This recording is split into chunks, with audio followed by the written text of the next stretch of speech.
and has published The Good News Club, the Christian Right's stealth assault on America's children, which is exactly what I just read. All right, I had it on there. I was happy. All right. Please welcome Katherine Stewart. Hi. Hi. Can everybody hear me okay? Thank you so much I want to offer a special thank to the organizers of this fantastic event. This is really exciting to be here. Several years ago, actually quite a few years ago, I interviewed for a job in Madison, Wisconsin. That's the only other time I've been here.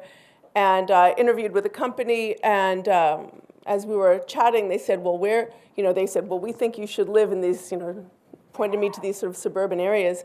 I said, well, I'd like to live downtown near the university. It seems like such an exciting place. And the woman doing the interview said, well, you don't want to live there. It's full of undesirables. So if you guys are the kind of undesirables in this part of town, that's where I want to be.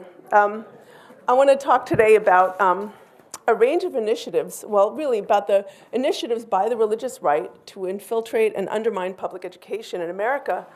And I think this issue should be of concern not only to parents and educators, but really to anybody who cares about the future of public education, to the future of anyone who cares about our country as a modern secular democracy, because education is such an important institution, and it's under attack these days.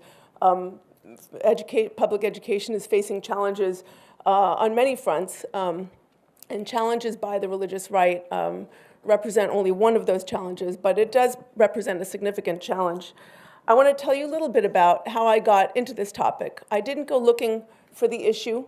It came to me, and it started with one of these events that at first seems so small, you scarcely notice it, until suddenly you're in a new world. 4 years ago, I was living in Santa Barbara, California, with my husband, our baby boy, and our little girl, who was in public elementary school. Now, I don't know if any of you have seen that Saturday Night Live skit, The Californians. That was sort of my life. I was really not thinking about church and state issues. I had a job at a really lovely sort of lifestyle magazine. Southern California is really not known for religious conflicts. And the only culture wars that I remember were between the Pinot drinkers and the Syrah drinkers, or the paddle boarders and the surfers. And those got pretty heated, let me tell you. But then I learned that an after-school group called the Good News Club was coming to our public elementary school. So at first I didn't think it was a big deal. I thought, what could be wrong with a group called the Good News Club? It's got such a nice name. It turned out that they were promising Bible study after school. So I thought, no big deal. I am a big free speech advocate. And I also happen to think that the Bible is something that should be studied even in public schools from a non-sectarian standpoint, as history, literature, or anthropology. I took a Bible course in high school. It was really fascinating and fantastic. It was taught from a non-sectarian standpoint. But I started to hear stories from parents in town whose kids went to schools where Good News Clubs had been established. And I started to hear about the kids attending the clubs were starting to target, and we're talking little kids here, 5- and 6-year-old kids, was turning these 5- and 6-year-old kids into, they were starting to target their peers for faith-based bullying and bigotry. A little girl named Zoe, who I know, got into an argument on the playground with one of her classmates named Ashley. They're both 6 years old. They were kindergartners. And Ashley said to her, you don't believe in Jesus, so you're going to go to hell. And Zoe said, that's not true. So things got heated, and Zoe stood her ground. Fair enough. I believe that kids have the right to have religious discussions at school. And the teacher overheard the exchange, and she explained, different religions have different perspectives on these different issues. So Zoe was fine with that. But Ashley, the girl attending the Good News Club, she was devastated. And she started to cry. She said, how can that be? I know it must be true, because they taught it to me in school. And they don't teach things in school that aren't true. How can they lie to us in school? Now, I tell this story at every single talk I give because it gets to the heart of the trouble with Good News Clubs. I don't have a problem with kids having religious discussions with their friends at school, but I do have a problem with very little children being deceived into thinking that their school favors a particular religion, and those kids being encouraged to use that fraudulent misperception to try to convert and bully their peers. Now, that misperception on the part of these children is no accident. The Good News Clubs use the school's cloak of authority to indoctrinate kids as young as 4 and 5 years old in a fundamentalist form of evangelical Christianity by giving them the false but totally unavoidable impression that the school endorses a particular form of the Christian faith. Now, the funny thing about the arrival of a Good News Club at our school was that nobody in the parent body, it seemed, had invited them in. Not only that, but there was no shortage of Bible study in the community already. In fact, the school was right next door to an evangelical church, and many of the school's parents worked at an evangelical college up the road. Our school was in the zone, so I would say between a third to a half of the parents at the school were in some way affiliated with that evangelical college. And we had never had a kind of dispute about religion at our school before because it just hadn't come up. You know, we had a very tight community. So a group of the parents who actually were evangelical themselves, most of them, met with the Good News Club leaders. And they said, you know, we agree with you. We're on your side, but you know you're just not right for our school. And one of these parents actually was the head of the after-school program thing, and she had excluded all kinds of clubs for one reason or another. I think martial arts, they didn't want kids learning how to fight at school. She had sent a yoga class across the street because some of the evangelical parents were concerned about yoga. So she sort of assumed that she had the right to do this. Well, we're excluding yoga, martial arts. We only want stuff that's right for our school community, right? So she offered them free and better space in the evangelical church that is literally next door to the school. And the Good News Club leaders demanded that they be in the school. They declined the free and better space in the evangelical church and said, school is where we wanted to be. They desperately wanted to be there. So, you know, I'm an investigative journalist, and I started to ask some questions. I thought, why do they need to put their religious program in the public school? Who were these people behind the Good News Clubs? And what did they really believe? And is what they were doing legal and consistent with the constitutional principle of the separation of church and state? I spent 4 years researching the topic. I attended Good News Clubs in different public schools and talked to their leadership. I went to a Good News Club training session, several trainings actually. I joined a mission project in Boston, and I attended one of their national conventions held by their backers in Alabama. So I have some answers. First question, what is the religion of the Good News Club? Well, it turns out that it's not just any old kind of Christianity. Let me give you an example. Now, this is a textbook by the Child Evangelism Fellowship, the organization that sponsors Good News Clubs. These lesson plans are taught in every single Good News Club coast to coast. And you know, there's no room to deviate from the script, and you know, you have to sign a sort of statement of doctrinal purity, so there's no room for spontaneous reinterpretations. So here's the second weekly lesson in that standardized series of lessons. And some of you might remember the story of the Amalekites. In the first book of Samuel, the Israelites are having some trouble with their neighbors, the Amalekites. And God orders Saul to exterminate them all, including the children and the babies.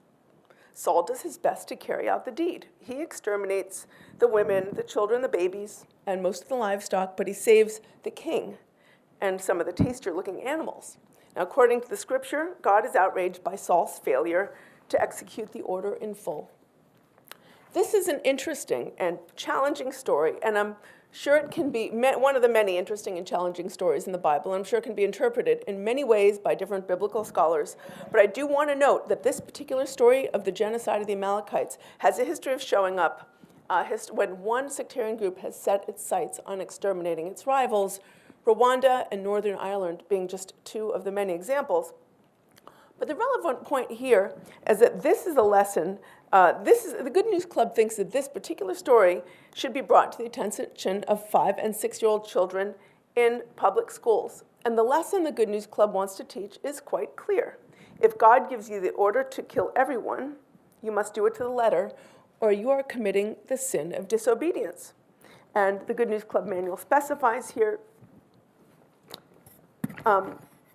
if only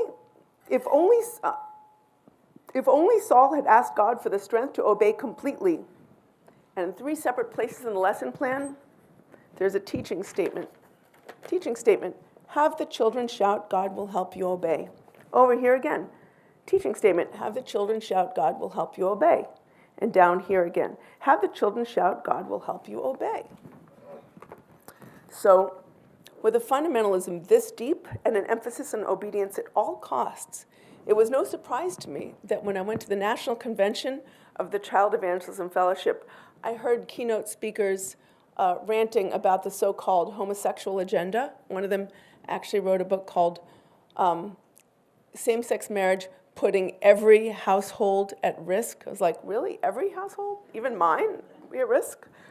I mean, we have our issues, but I can't think of a single one I could pin on any of our gay friends. Other keynote speakers promoted creationism, which is actually taught in Good News Clubs in public schools, and expressed another keynote speaker, several of them, expressed hostility to public education as an institution because it fails to affirm them in their sectarian beliefs. One of the keynote speakers said, when they removed Jesus as the foundation of public education, what was once for the good became a consequence of evil. And another keynote speaker at that convention was promoting a book that he'd co-written with Ken Ham. I don't know if any of you know about Answers in Genesis. It was called, oh man, I wish I had it with me, Darwin's Plantation. It was basically about how evolution's racist roots, I think was the subtitle. And in that book, he condemned interfaith marriage, which he referred to as interracial marriage. As I learned more about the culture of the Good News Club and the CEF, there's something that kept nagging me. These groups do meet a lot of resistance in school communities like mine, even school communities where there's a large preponderance of people who ostensibly share their viewpoint. Although I have to admit, I want to point out, it's very important, there is a spectrum within the evangelical world. A huge spectrum, and Good News Club falls on one very distinct end of it. It doesn't represent all evangelical thought. But they do create disharmony in school communities like mine, and perversely, the Good News Club leaders often seem thrilled about that strife. They seem to operate with an indifference to the school community, or even a kind of hostility toward it. The religious right wing often claims to represent small-town values, and they act as though they are the last defenders of the American family. But division among neighbors is not, to my mind, a small-town value. At the CEF's National Convention, I heard members of the organization talk about breaking down the doors of the public schools, and some spoke about kicking in the doors. At a seminar on securing permission to enter the schools, Good News Clubs that met with resistance from school communities were urged to sue. They were offered an 800 number and promised free legal representation. "We're in a battle with Satan," said Matt Staver, the founder and leader of Liberty Counsel and a keynote speaker at that convention. Satan is a strategist of war. What I finally came to understand in my research is that the people behind the movement, and if not all the people in the movement, at least the people behind the movement, would actually be happy to see public schools fail. They think public education is evil. In its non-sectarian form, public education is satanic. When Staver describes public schools, he says, "Tanks are there on the playground. Bullets are being hurled over kids' heads. The mushroom clouds are billowing." Now, it's hard for me to square Staver's visions with my experiences of the places that my kids learn their times tables and memorize state capitals and learn about the 13 colonies and things like that. But for such extremists, if you have to destroy the school community in order to save it, that seems to be a pretty good deal.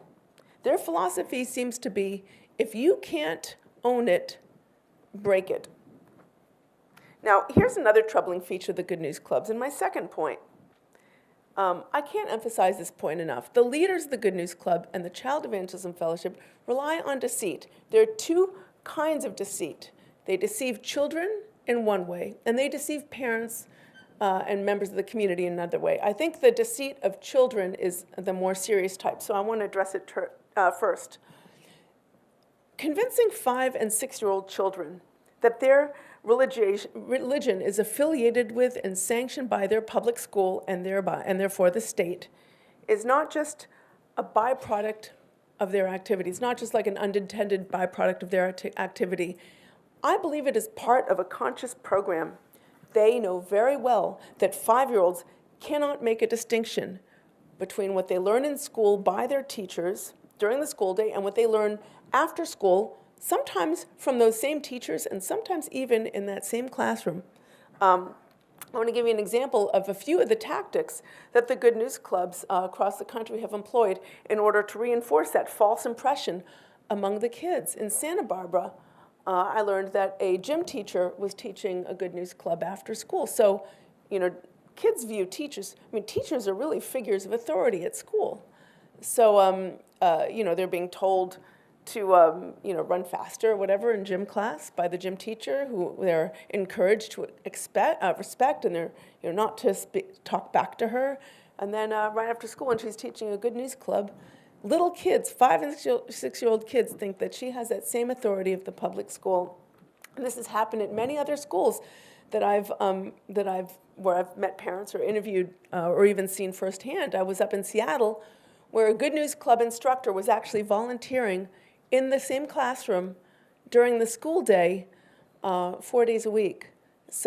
And she didn't have kids or grandkids at the school, but here she had inserted herself in the life of a school as a volunteer, and the kids kind of viewed her as, almost like a second teacher. Certainly a teacher's helper, because she was volunteering in the classroom. And that created a lot of controversy among the parents, because they knew that their little kids were viewing this woman as a figure of authority in the school. And then that carries over, between 2:15, when the bell rings, and 2:20 she's teaching, if you don't believe in Jesus, you're going to go to hell. The kids think that carries the authority of the school. In Valencia, California, a mother told me that a Good News Club teacher entered her kindergartner's classroom before the bell rang and basically effectively did a roll call. Okay, who's attending the Good News Club, and was allowed to set up before, effectively separating the children by religious affiliation. All of these things are designed to make children believe that the club is part of their school, little kids. Another level of deceit has to do with how they represent their beliefs. This is a second level of deceit, deceiving parents and members of the community. They systematically make an effort to present themselves as broadly Christian, with non-threatening labels like non-denominational or interdenominational. These labels are nothing more than effective marketing tools. In fact, most activists I met who work for the Good News Clubs believe that most Americans who call themselves Christians really aren't, including, I got to read this. Do I have it here? Yeah. Catholics, which I heard described as a whole other religion. They also don't believe U.S. Episcopalians, United Methodists, liberal Congregationalists.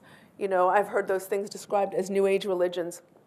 Here's what I found about Catholics. I think they would be very interested. The Church of England would be interested to hear itself described as a New Age religion. Okay, this woman, Claudia Calderon, she's the head of CEF Spanish Ministries, or one of them at the time. She was described as one of their heads. And she was giving a seminar on how to evangelize Hispanic children, which I gathered was really about how to evangelize children from Catholic families. And what she was telling a room full of Good News Club teachers was, they call themselves Christians. The priests told them, you're Christians in this church. It's a very fine line when the children tell me they are Christians. They say they're Christians because they're born in a Catholic family. So she goes on to say, how can you basically subvert the messages so subtly that the Catholic parents aren't alerted to the fact that their children are being converted into a different form of the Christian religion? She says, one thing to remember when you're talking to them is don't discredit the Catholic Church. You don't say Catholic Church is bad, Catholic religion is bad. She says, at least not at the beginning. Because the children go back to their parents and tell them everything that was said. So they will go back and tell them everything. And you know what's going to happen? The parent is going to say, you don't go there anymore. because they're going against our beliefs. So there's that deception of the parents as well. And of course, free thinkers are enemy number one in this world, but that doesn't surprise any of you, I'm sure. They also practice deceit in advertising. Several weeks ago, I got an email from a father in Woodward, Pennsylvania. He attached a flyer that his 7-year-old daughter had brought home from school. And the flyer was advertising Good News Club. And it said nothing about the religion that the Good News Club teaches. I don't even think it had any references to religion at all. Instead, it offered kids prizes, balloons, and yummy snacks, and promised parents that the club teaches kids how to behave. Quote, "We work hard to help your children make choices that will help them succeed in life," the flyer said. And get this, in capital letters, at the bottom of the flyer, it said, "If your child cannot attend the club, please call the school." Now, this deceptiveness of the seeming opt-out clause is astonishing. It seems designed to make, to intimidate parents, or at least make them think that the club is either, if not demanded by the school, that at least it's strongly favored by the school. A third thing I discovered is that the Good News Club reflects a significant shift in focus in the evangelical missionary world. In the course of my research, I attended conferences for evangelical missionaries. It used to be about reaching what they called poor countries or unreached parts of the globe. And they called that the 1040 window, based on the idea that the countries that were the most unchurched were between 10 and 40 north latitude. So thousands of missionaries were dispatched to Africa and the Middle East and Asia. And if you look at the globe, you'll see that most of those areas are between 10 and 40 north latitude. Now, today, the new thinking in the missionary world is that your target must be young people, very young people, kids, like this, kindergarten, grade school demographic. Here's another quote from Matt Staver. He said, "Anyone who studies warfare knows you focus on the most strategic part of the human chain link if you're trying to direct the largest cruise ship in the world. You focus on the one tiny thing in the cabin there that will ultimately change the rudder to change the entire cruise ship's direction. You focus on the youth." He said, "It is the most strategic age group that we have." So in the missionary world right now, it's not geography that matters, it's age. There's a high-level missionary strategist, Louis Bush, who in fact coined that term 1040 window, and he noted that 85% of all conversions to Christianity occur between the ages of 4 and 14. He came up with this new idea called the 414 window, and he published a book about it in which he reproduced a graph. I'm going to show you. I don't know if you can see it. You see this? It's like a little pie. It's like a little chart. You see this one? This is like from 0 to 4, nobody converts to that Christianity because they don't speak yet, really. 4 to 14, that's like 85%. That's the large bar there. And then afterwards, it's considered what the speaker there called the repair stage, as in, we're just repairing them from all the damage. Don't waste your time. So basically, the idea is to, if you're going to do evangelical missionary work, you want to get the most bang for your buck. Focus on those children. And in a quote from the introduction to the book, it says, here, I'll read the quote. The introduction to the book, the quote is, political movements like Nazism and communism train legions of children with the goal of carrying their agenda beyond the lifetime of their founders. Even the Taliban places great emphasis on recruiting children, and concludes with, "May God inspire you to join us in his battle for the little ones." So the fourth thing I learned about the Good News Club is that it is the product of aggressive legal advocacy that is now enshrined in a 2001 Supreme Court decision. Let me tell you a little bit about it. In 2001, the Supreme Court ruled in a case called Good News Club versus Milford Central School. The court held that religion is nothing more than speech from a certain point of view, and therefore these religious activities are protected by the free speech clause of the First Amendment.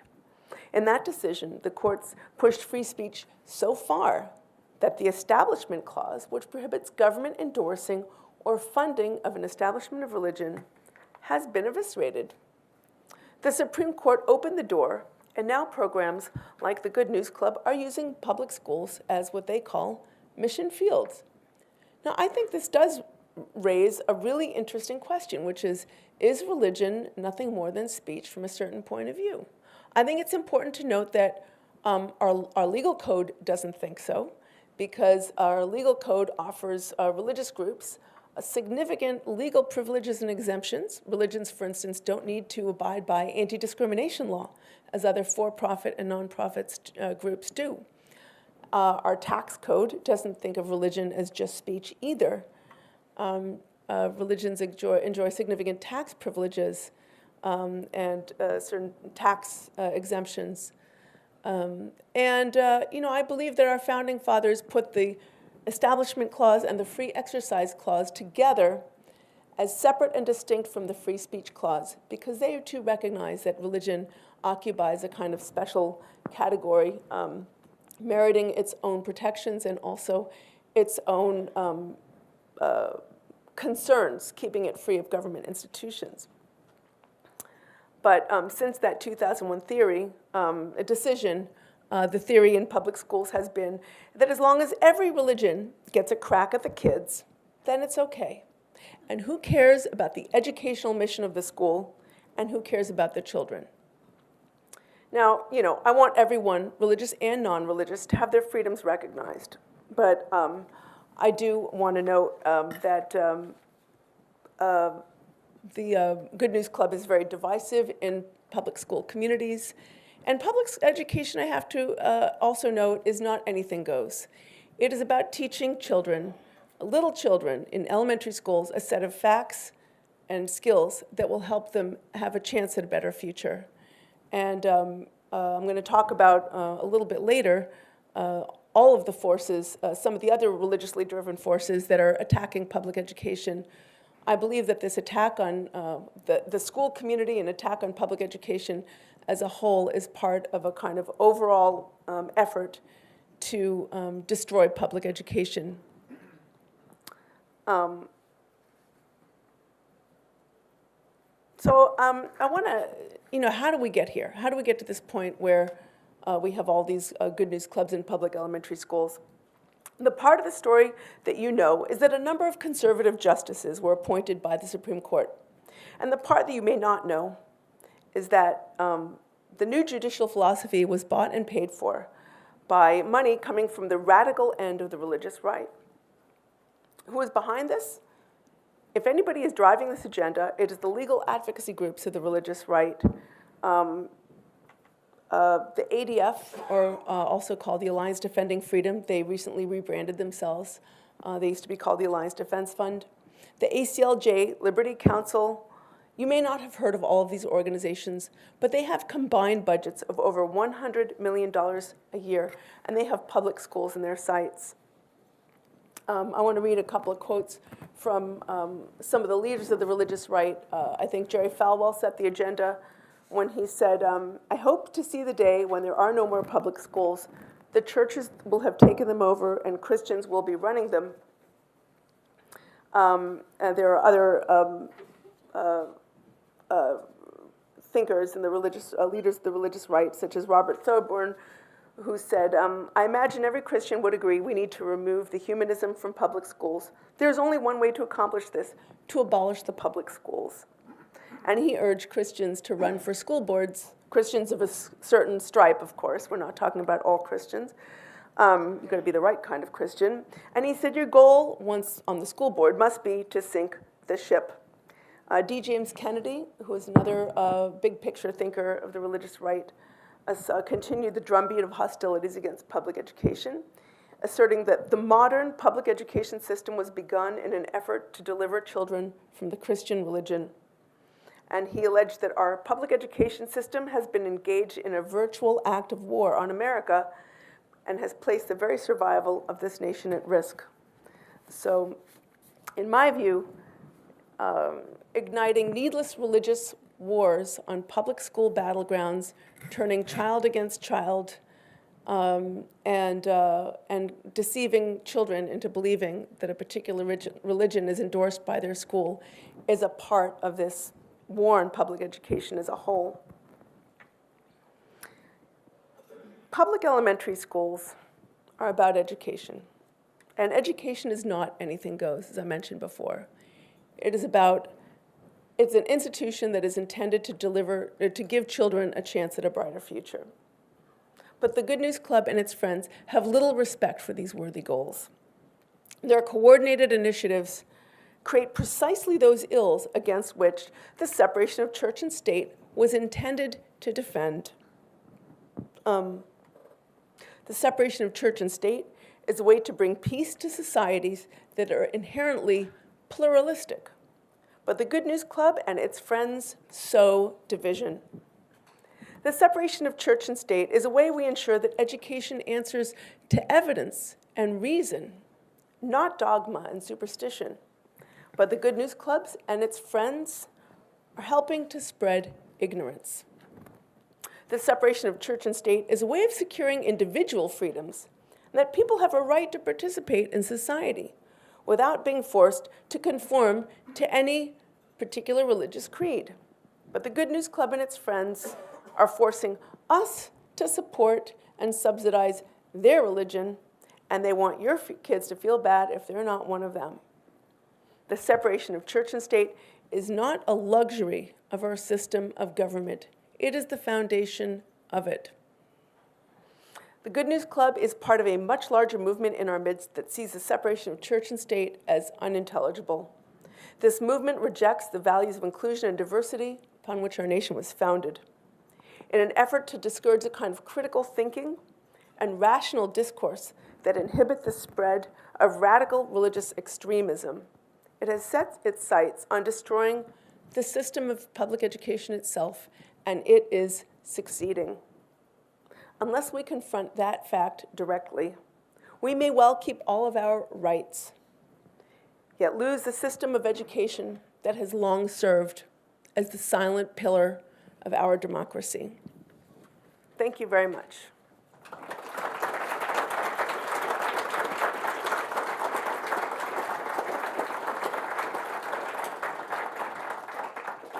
Fantastic event. This is really exciting to be here. Several years ago, actually quite a few years ago, I interviewed for a job in Madison, Wisconsin. That's the only other time I've been here. And interviewed with a company, and as we were chatting, they said, well, we think you should live in these, pointed me to these sort of suburban areas. I said, well, I'd like to live downtown near the university. It seems like such an exciting place. And the woman doing the interview said, well, you don't want to live there. It's full of undesirables. So if you guys are the kind of undesirables in this part of town, that's where I want to be. I want to talk today about a range of initiatives, well, really about the